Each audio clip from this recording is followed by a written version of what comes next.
WBC News Times 8:03. Traffic every 10 minutes. Rick Simonson, what do you have for us? Well, not a bad ride, actually, Gary. North of town, Route 3 south is fine from the border to 128. Route 1 south, the usual light cycle delay. How do you dig an 8-lane highway tunnel directly under the downtown area of one of the busiest cities in America?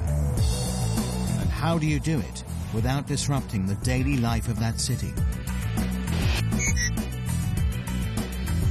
It would be like a mechanic giving your car a full service as you're driving along the freeway. Impossible? You would think so. But it's just been done.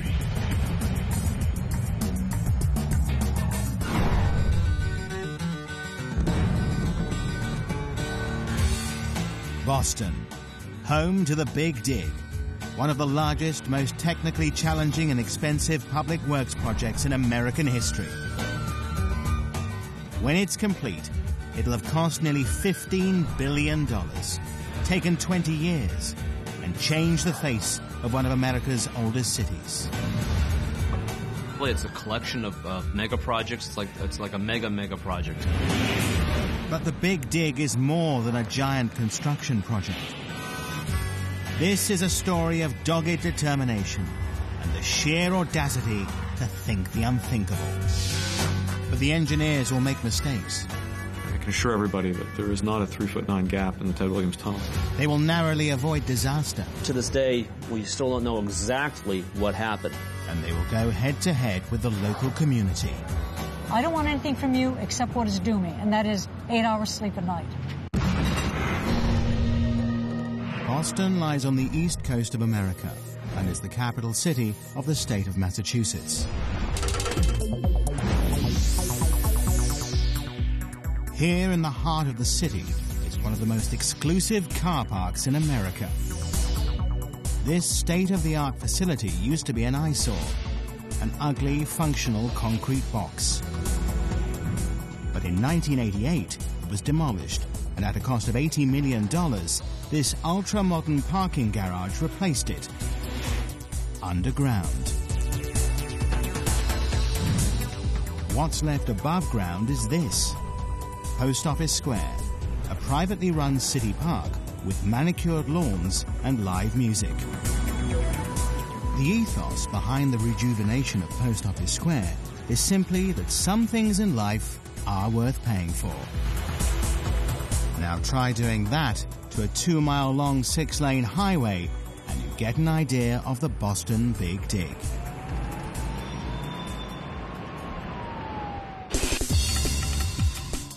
The city of Boston is modernizing a massive chunk of its transport system.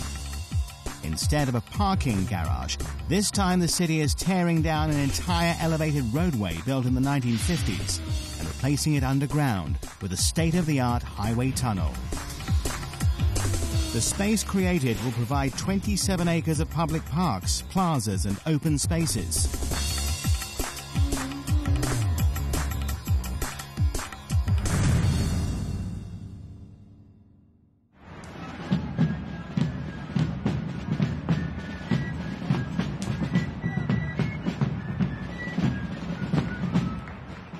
Boston is one of America's oldest cities, built long before the age of the car. In 1692, it was the wealthiest town in the American colonies. In 1776, the city was liberated from the British, and by 1875, 340,000 people lived in this thriving metropolis. But by the early 20th century, motorized traffic is crowding the city's narrow streets.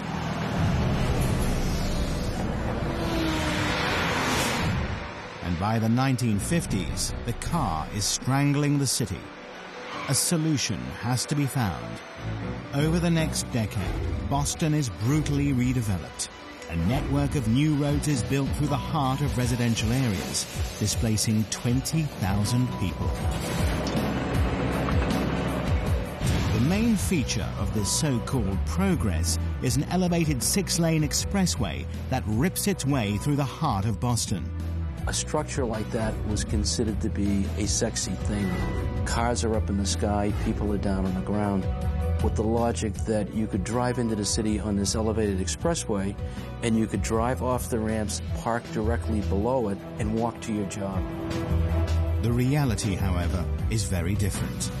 It effectively cuts the city in half, creating a dank, dark and dirty space beneath it, and it doesn't even solve the traffic problems. By the 1960s, this highway in the sky is carrying its design capacity of 75,000 vehicles a day. By the 1980s, 200,000 cars and trucks congest central Boston each day, and the artery is jammed up to 14 hours of every 24. 6:13 WBC's traffic on the 3s with Steve Scalish and what's new now. Well, nothing new really. It's just miserable out there. In fact, this has been a continuous rush hours from the morning all the way through to now. It just hasn't let up. It's an unmitigated disaster, but help is at hand. Fred Salvucci, a graduate from MIT, works for the Boston Redevelopment Authority. He is vehemently anti-highways and is searching for a way to solve the problem. Over the coming months and years, Salvucci develops a plan to redesign the city's transportation network. The idea is to connect the airport with South Boston by digging a tunnel under the harbor and continuing that tunnel through to I-90, the interstate highway heading west. Also, to remove the elevated roadway and tunnel directly underneath the downtown area, replacing the existing bridge over the Charles River with a new one. It is dubbed the Big Dig. In terms of its scale, the Big Dig is one of the largest civil engineering challenges ever undertaken in the US. In terms of its technical complexity, some say it's the equivalent of putting a man on the moon.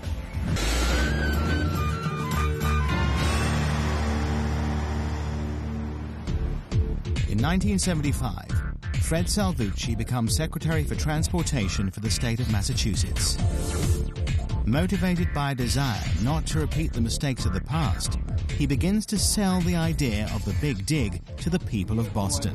It does not have any negative impacts on the community, so we think this is a real win-win situation. Over the coming years, Salvucci and his disciples spread the word.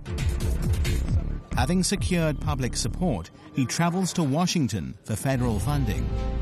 But the idea is initially ridiculed. By the mid-80s, Salvucci is still fighting for funding. President Reagan repeatedly attempts to block the Big Dig. The bill's a textbook example of special interest pork barrel politics at work, and I have no choice but to veto it. Reagan vetoing this thing was outrageous. We were absolutely entitled.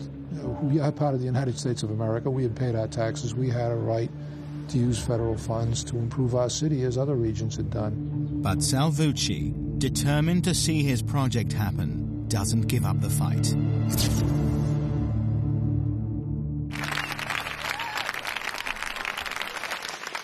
In April 1987, funding is finally won in Congress by a single vote. Since its conception, the Big Dig has taken 16 years to gain federal funding. In a victory for perseverance. With funding secured, construction gets underway, and the real problems begin.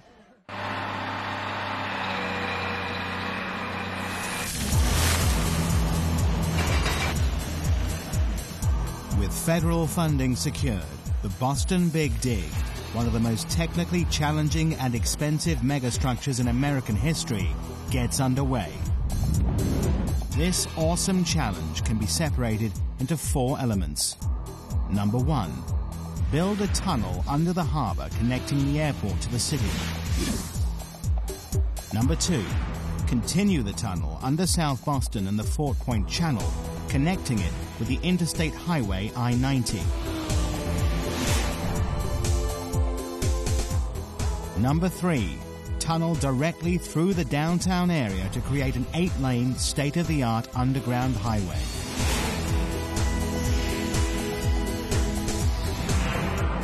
Finally, replace the existing crossing over the Charles River with the widest cable-stayed bridge in the world. After a decade on the drawing board, the estimated budget has more than doubled, from its original $2.6 billion to $5.8 billion. But on December the 19th, 1991, the Big Dig breaks ground, tunneling across Boston Harbor. A super scoop, the world's largest marine excavator, digs a trench 3/4 of a mile long between Logan International Airport and the South Boston waterfront. 890,000 cubic yards of rock and mud, enough to fill the Red Sox Stadium twice over, is removed from the harbor floor and unceremoniously dumped on an island in the harbor. Once complete, this enormous trench will house 12 steel tunnel sections. 400 miles and 5 states south in Baltimore, Maryland, the steel tunnel sections are being built. Each one weighs 33,000 tons, is 325 feet long, 40 feet high, and 80 feet wide. When complete, all 12 are floated up the coast to Boston. We were very, very expectant, like parents almost, waiting for the firstborn to arrive. The Marine fleet actually welcomed it with fireboats, pumping water around it, and it was just thrilling to see the product of so much engineering and fabrication work being brought into the harbor like a grand entrance.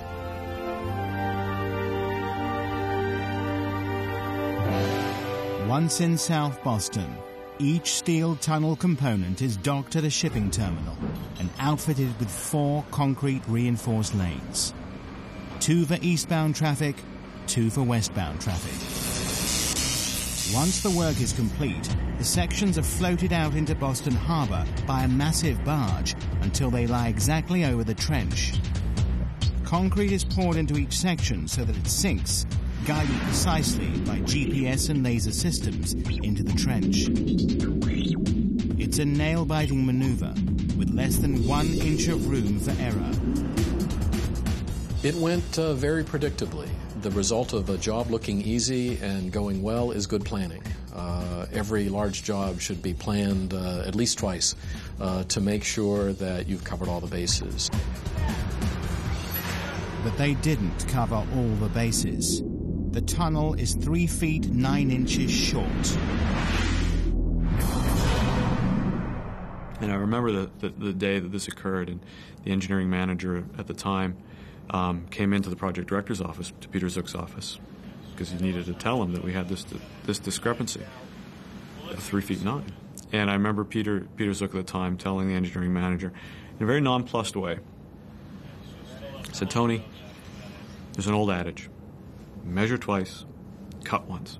It's a glaring error and not a great start to the project, but the engineers take it in their stride. The solution is to extend the land-based tunnel on the South Boston side to meet the shortfall. So the obvious answer was just extend the cut-and-cover tunnel from the land to meet the immersed tube tunnel. I can assure everybody that there is not a 3'9" gap in the Ted Williams Tunnel. On December the 15th, 1995, the tunnel is finished, named after Boston's baseball hero, Ted the Kid Williams. This element of the Big Dig is complete. Now the Ted Williams Tunnel must be connected to the existing interstate highway, I-90. But instead of building a 6-lane eyesore across South Boston, the team, learning from the mistakes of the past, go for the more costly option of tunneling their way through. Fred Salvucci, the father of the Big Dig, is vehemently anti-highway, and he is adamant that the project will disrupt the city as little as possible. It was Fred Salvucci's passionate feeling that no residential property would be taken, no person would be dislodged from their home in order to build this project. But to go underground presents a major headache for the engineers. Lying directly in the path of the tunnel is the Fort Point Channel, a vast unused shipping basin, once the site of the Boston Tea Party.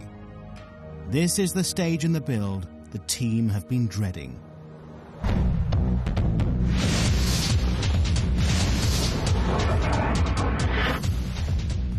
The problem is that the space available for construction is extremely tight. On one side is the factory of a major company, and on the other, the US Postal Service. Neither can be disturbed. In the only space available, the team decide to dig a huge construction pit known as a casting basin. It'll be 1,100 feet long, 300 feet wide, and 60 feet deep. So large, you could dock 3 Titanics in it. Well, right now we're in the center of the old casting basin site, a restored surface now on the edge of Fort Point Channel. There was no place in the city of Boston more active than Fort Point Channel during peak construction from 97 to 2001. It was a beehive of activity. You saw more crane booms in the air. In fact, sometimes you could try to look across the channel and you couldn't even see the other side.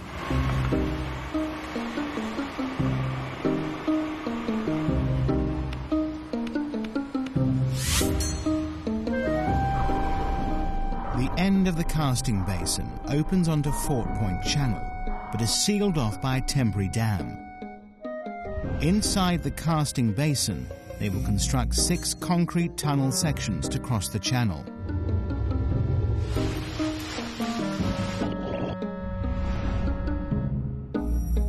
Once built, the team will remove the temporary dam, flood the basin, and float the tunnel sections out into the Fort Point Channel and place them in position. It's as ambitious as it is costly. There's no alternative. This is the linchpin to the entire project. A problem here will delay connecting the tunnel to Interstate 90 and have a massive impact on the schedule and the budget. To up the stakes once more, the team confront the next major problem. Boston has America's oldest subway system. Running across Fort Point Channel is the Red Line.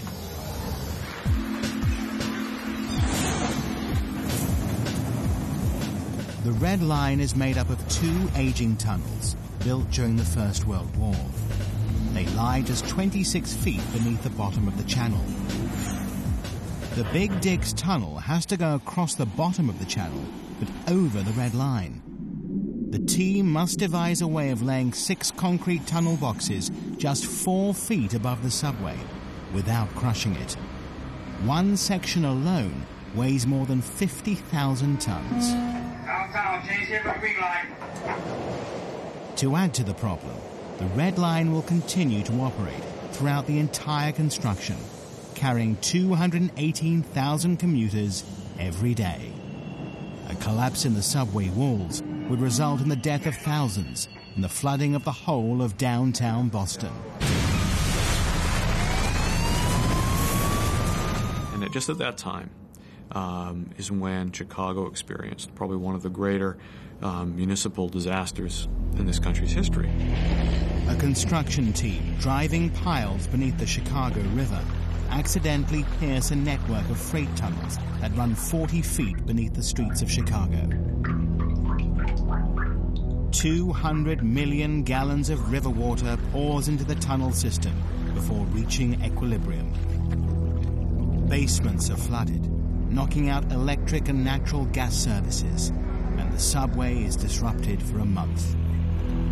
It cost the city $50 million in compensation alone. The Big Dig team are about to attempt a similar operation. But this time, if things go badly wrong, it won't be a river that comes flooding in, but the Atlantic Ocean.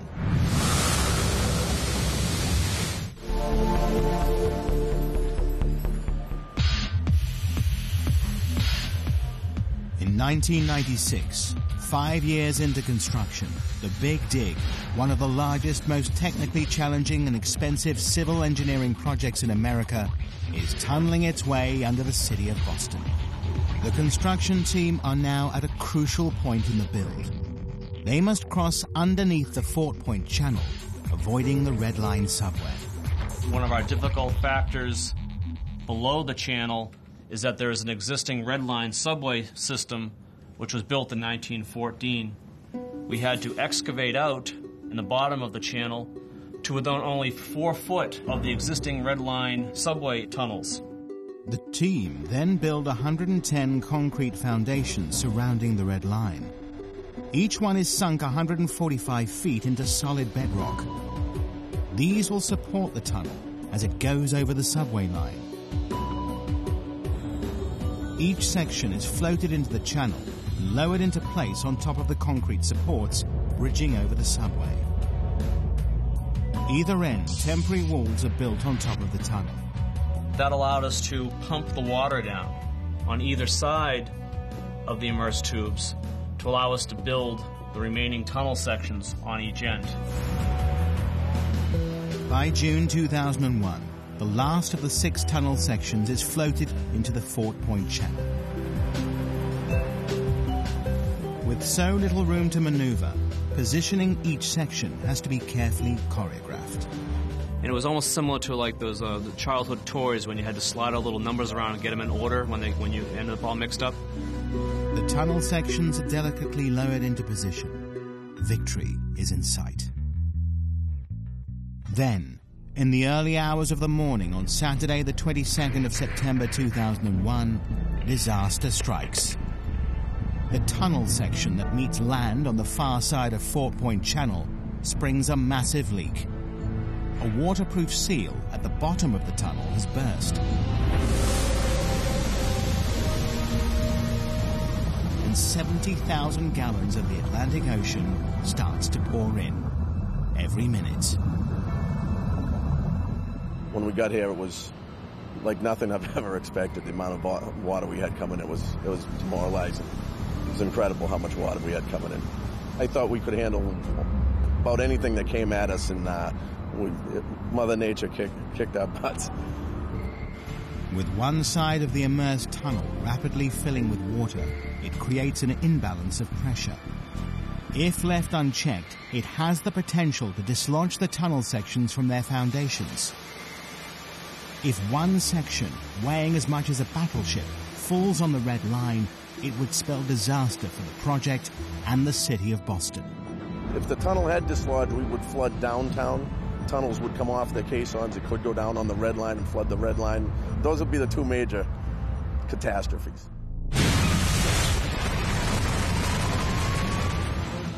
The team immediately mobilize. They have just minutes to come up with a solution.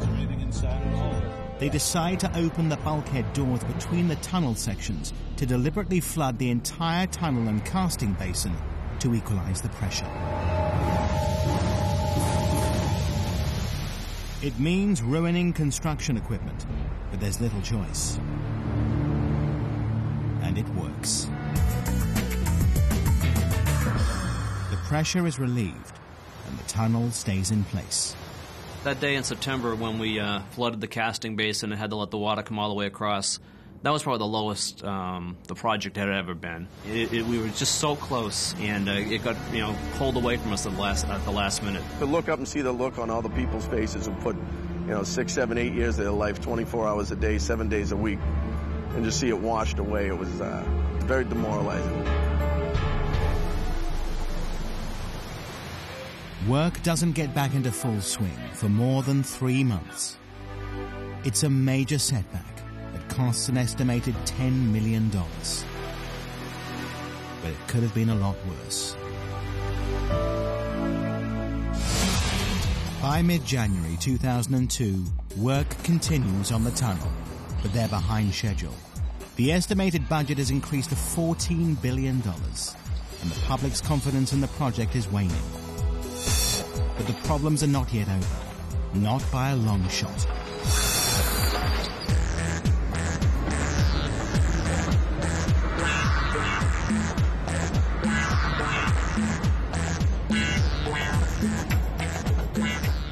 Once over the Red Line and across Fort Point Channel, the engineers must confront the next major problem.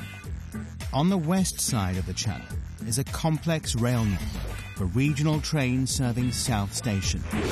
The team have to tunnel underneath these tracks without disturbing a single train. The problem is that at this point, the tunnel is only 15 feet below the surface, equivalent to the deep end of a swimming pool. To drive a vast concrete tunnel through the ground, this close to the rail tracks, could buckle the ground and dislodge them. Closing down the rail network is not an option. 150,000 commuters use South Station every day. And the slightest disturbance could cause a major train derailment. To succeed, the team must be certain that the soil is strong enough to withstand the pressure. And there lies the next problem.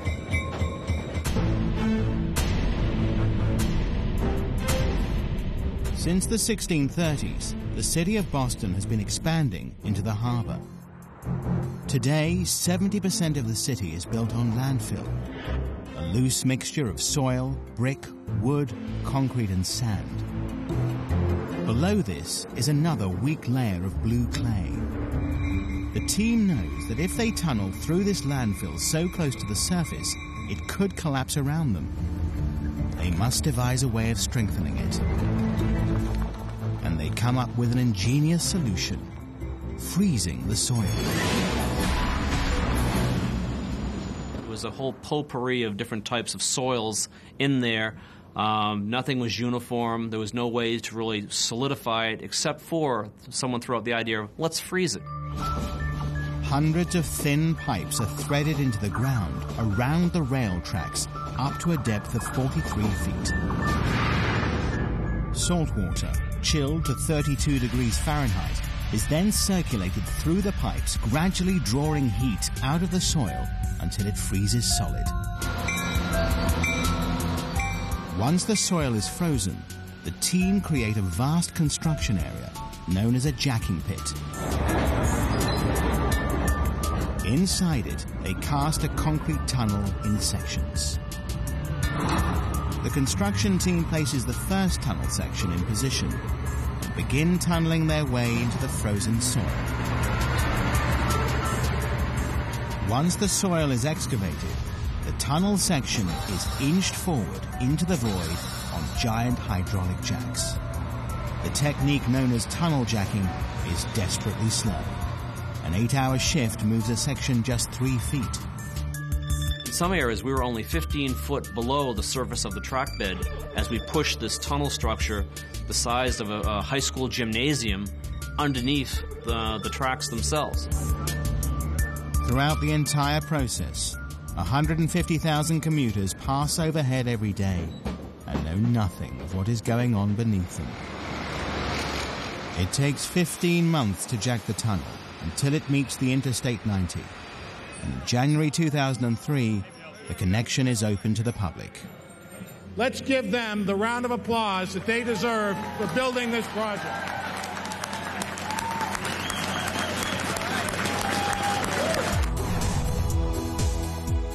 The tunnel now stretches seamlessly from Logan Airport, under the harbor, through South Boston, under Fort Point Channel, over the Red Line subway, and under the South Station rail tracks to emerge above ground and join I-90, the interstate highway, that continues 3,089 miles to Seattle on the west coast of America.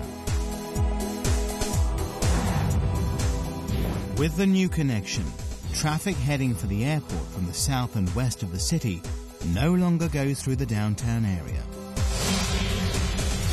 For the first time, tangible benefits of the Big Dig are recognized by the public. But the celebrations are short-lived. As the team tunnel through the downtown area, the next battle is with the local community.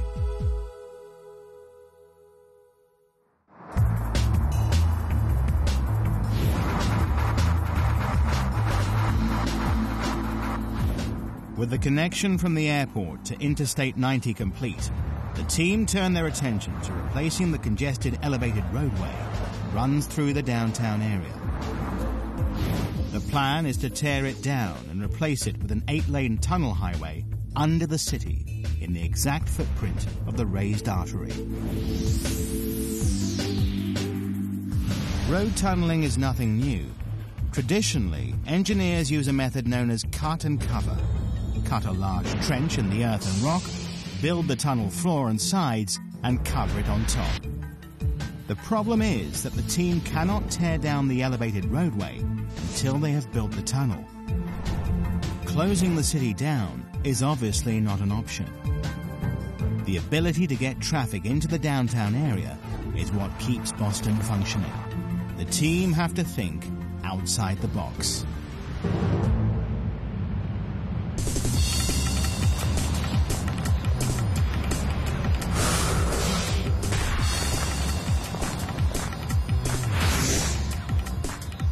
And there are two additional problems. How do you tunnel through landfill without the foundations of high-rise buildings weakening or even collapsing? Another problem is the water table, which in Boston is so high, it'll be more of an underwater tunnel than an underground one. The team comes up with a plan. They will underpin the existing elevated highway, allowing the traffic to continue using it, while they tunnel directly underneath it. It sounds simple, but it isn't. The trick is using a thick liquid known as slurry that is half the density of concrete. Slurry is a mix of volcanic clay and water and is used to stabilize the soil where it's weak or the water table is high. The team need to build a supporting wall that will take the weight of the entire elevated roadway. To do this, they dig a line of trenches. Each one is 10 feet wide, 3 feet thick, and excavated in some cases 140 feet down to bedrock. As the weak soil is removed, the cavity is filled with the slurry, which because of its density prevents the hole from collapsing. Then massive steel support beams are placed either end of the trench to reinforce it. Eventually, concrete is poured in and the slurry is pumped out. The concrete sets solid, and what is left is a reinforced concrete wall. Repeat this process hundreds of times either side of the elevated artery, and you have a 3-mile-long supporting wall that not only bears the weight of the entire roadway, but becomes the tunnel walls. There was a jacking system that would literally pick up, take on the weight of the existing highway. The weight then would be transferred to the new structure, and in the end, the new structure was now holding all the weight that the old structure used to hold. You cut away the legs, and nothing moves. This was done 68 times all the way through the downtown area for a 6-lane elevated highway. In total, the team jack up 552,000 tons of steel and concrete, more than 1.5 times the weight of the Empire State Building. Throughout the entire process, the heavy traffic above inches forward on the elevated roadway, none the wiser.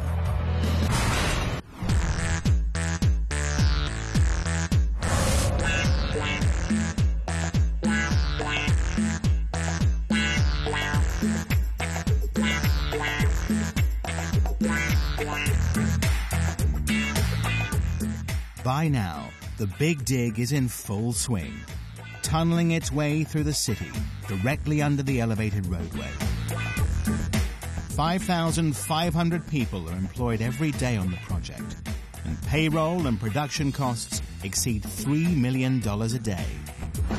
Construction crews work around the clock, 6 days a week. 5,000 hard hats are issued every working day, and 150 cranes punctuate the skyline. Tunneling through downtown Boston is like being on an archaeological dig. We would be 6 feet off of a building foundation over here, or maybe 10 feet off the corner of another building over there. It soon becomes clear where the city limits once lay. We did run across seawalls and wharf pilings and foundations of all types. Occasionally you'd run into, say, porcelain and other materials and little bottles and things. The opportunity to dig through one of America's oldest cities sets the real archaeologists scrambling for their trowels.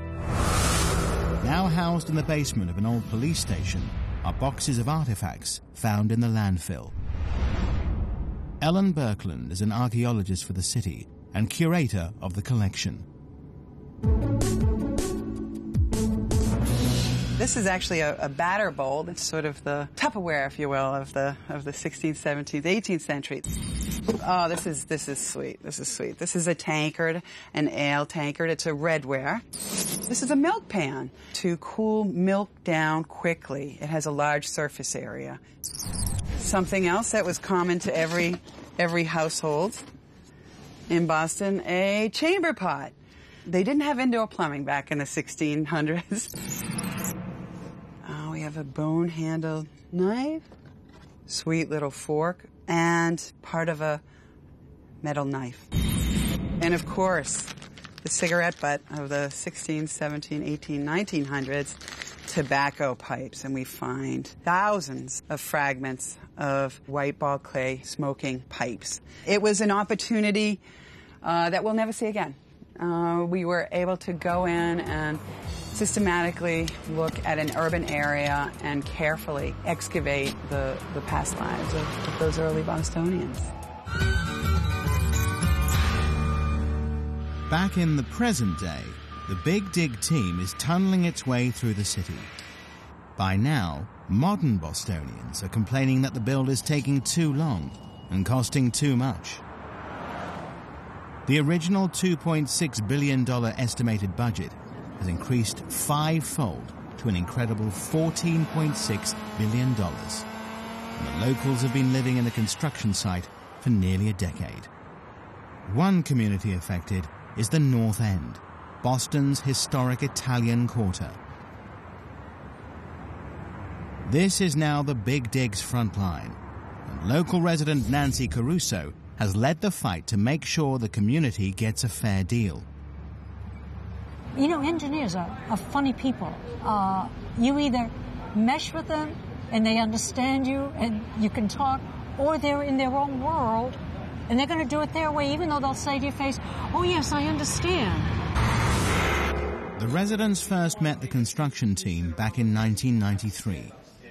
We had only one question that we wanted to resolve: no 24-hour construction, period. Our demand was simple. And it was really very reasonable, we thought. We want 8 hours sleep. No noise between 11 o'clock at night and 7 in the morning. They didn't listen to us. It took us 3 years before we got their attention and they got religion. Realizing that they have to work with the community, the team bends over backwards to accommodate their wishes. But it's a hard pill to swallow. Yeah, I can't deny this frustration, sure. I mean, in your weaker moment, you say, gee, if they just closed the city for a few years, you know, I'd get this in the ground and be done with it. This process, known as mitigation, has cost almost a third of the entire budget.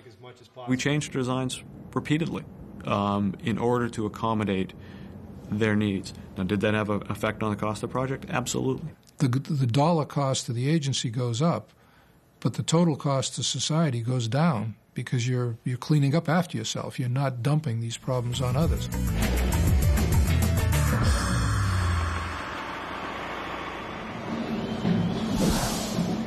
In August 2002, as part of the mitigation process, the unfinished tunnel is open to 600,000 members of the public to walk through. It's the first time that the people of Boston can actually see what is being done under their city. It's a publicity coup. Then, things start to go wrong again.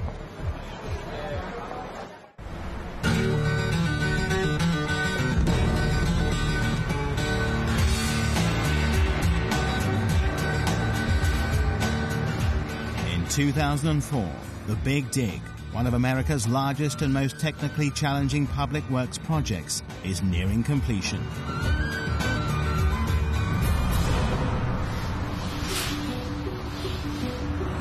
The 8-lane superhighway stretching under the city is now open to traffic, and it's being closely monitored 24 hours a day at the Operations Control Center. This state-of-the-art facility contains one of the most advanced electronic traffic monitoring systems in the world. Using more than 45,000 sensors and cameras, a team of 22 operators manage traffic, detect and respond to fires and accidents, maintain security and control ventilation, lighting and air quality throughout the entire system. From the moment you enter the tunnel to the minute you exit, they're watching. OCC to 1856, Russ. Russ, 93 southbound. Just after the exit of the tunnel, I have a disabled what looks to be flatbed right-hand travel lane. A flatbed truck has ground to a halt in the right-hand lane exiting the tunnel. It's going to cause all kinds of backup, so that's why it's important to get him out of the roadway as soon as possible. Seconds later, another truck pulls up in front of the first one. If something isn't done quickly, chaos will ensue. We got the state trooper on scene now. Now we can hear his radio transmissions after he finds out what's going on. Yeah, this apparently is a fuel problem only related to the flatbed. The other one was just a bonehead looking for directions. We just heard the state police say that this is going to be a fuel call. He basically ran out of gas on the roadway. An emergency response vehicle is called to the scene and shunts the stranded trucker to the nearest gas station. In the spring of 2004, the old 6-lane double-deck bridge crossing the Charles River is demolished. For a year, it has been overshadowed by a new neighbor. The Leonard P. Zakim Bridge is now the crowning piece of the project and the gateway to Boston. The bridge's Y-shaped towers reach 270 feet high.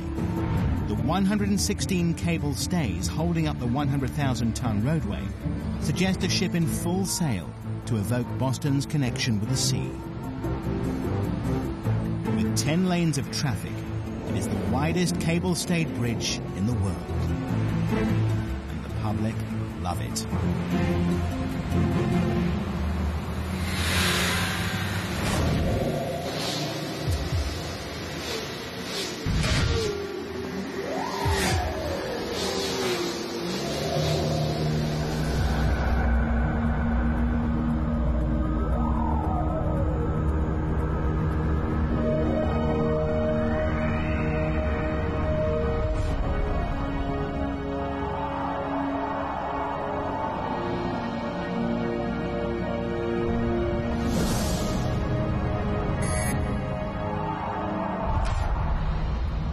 By the summer of 2004, construction of the Big Dig Tunnel is nearing completion.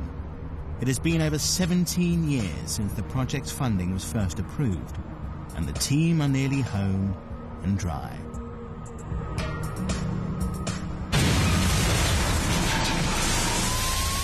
But then, at 11:45 a.m.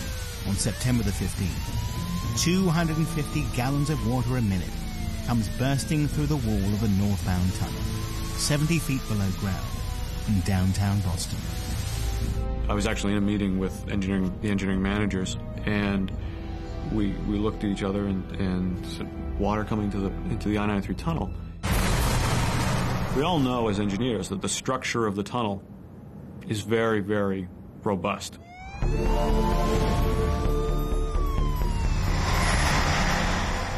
Two of the highway lanes are cordoned off, and traffic backs up for miles while the team of engineers investigate. Initially, they think it's a burst water main or a fire hydrant. And the immediate thought was, is there a utility breach somewhere at the surface? Because no one would have thought in their mind that this was actually a leak in the wall. But it is. It's soon realized that the billion-dollar tunnel has developed a serious flaw. That evening, the team closed the tunnel and removed the tiled panel from the offending wall. It's discovered that the huge pressure of groundwater has forced an 8-inch hole in the slurry wall, and it's flowing in fast. And at the equivalent of 7 stories below street level, the groundwater pressure is immense. By 9 o'clock that evening, a temporary patch has been forced into the hole and the flow diverted. I can tell you personally, I'm outraged. I'm absolutely outraged. With the press and politicians baying for blood, public confidence in the Big Dig plummets, especially when it's discovered that the defect is a construction flaw in the slurry wall. Now, what we had in the breach panel of September 15th is when that slurry wall was actually constructed, some of the slurry mixture was trapped in the concrete mixture. There was a weakened section of concrete. The water pressure was able to, over time, work its way through this slurry and forced out a hole in the concrete wall of about 8 inches in diameter. But if there is an imperfection in one slurry wall, how many other flaws might there be? Work is now ongoing to make sure there are no other hidden surprises. Just the disappointment of having a flaw manifest itself in such a disruptive way. It's an imperfect world. You strive for perfection. You want everything to be right all the time, and disappointment is really the key. By mid-2005, the team is still trying to swing public opinion, but it's an uphill struggle. To make matters worse, the state of Massachusetts allege poor construction management in some parts of the Big Dig. And federal prosecutors investigate allegations that the largest supplier of concrete to the project delivered substandard goods. The allegations are strongly denied.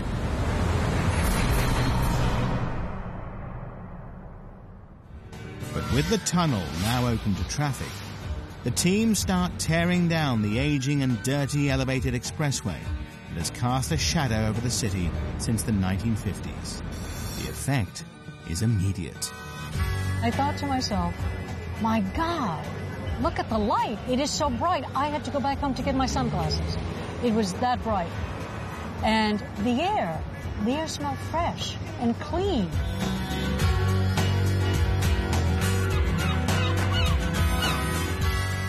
In place of the elevated roadway will be 27 acres of tree-lined public parks, plazas and open spaces. As a result, it's estimated that the city's carbon monoxide levels will drop by 12%.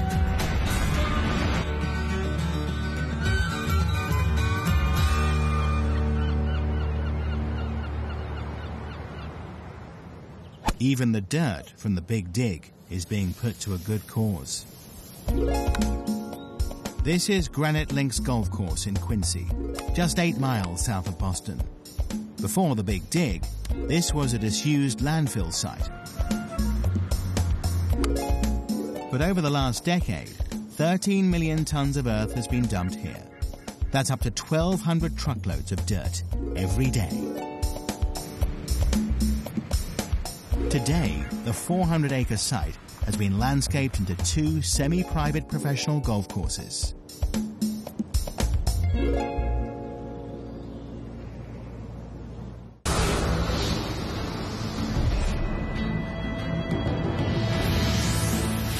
It could never be argued that the Big Dig has been a cheap, quick fix to Boston's transportation problem.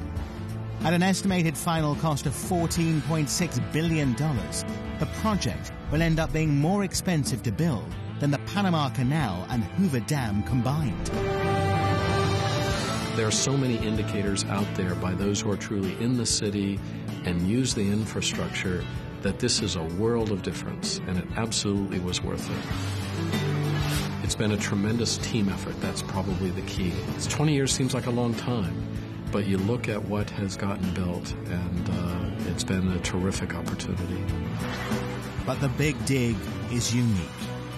It has advanced our understanding of engineering and set a benchmark for how major urban construction projects of the future will be done.